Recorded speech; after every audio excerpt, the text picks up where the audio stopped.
ఈ రోజు కూడా మొన్న ఎందుకైనా మంచిదని చెప్పి ఒకసారి సర్వే చేపిస్తే 82% ఓట్లు మనకు కాంగ్రెస్ పార్టీకి ఇద్దామని చెప్పి మేధావి వర్గం డిసైడ్ అయిపోయింది. అట్లా అని చెప్పి ఒక టార్గెట్ ఏంటంటే మనం ఇప్పటిదాకా గెలవలే కదా, రికార్డు స్థాయి గెలుపు గెలవాలనేది నా ఉద్దేశం. రికార్డు స్థాయిలో గెలవాలనేది మన ఉద్దేశం.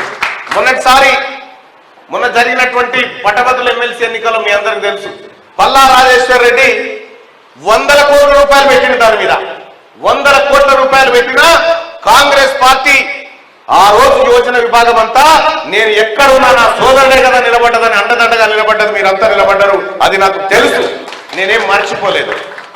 ఇవాళ 34 మంది ఎమ్మెల్యేల్లో 32 మంది కాంగ్రెస్ పార్టీ ఎమ్మెల్యేలు ఉన్నప్పటికీ, 7 మంత్రులు ఉన్నప్పటికీ, రేపు అన్ని 5 పార్లమెంట్ సెగ్మెంట్లు మనమే గెలుస్తున్నప్పటికీ యూత్ కాంగ్రెస్ మార్పు గెలుపు ఒకటి కావాల్సినటువంటి అవసరం ఉంది. అదే ఈ పట్టభద్రుల ఎమ్మెల్సీ ఎన్నిక.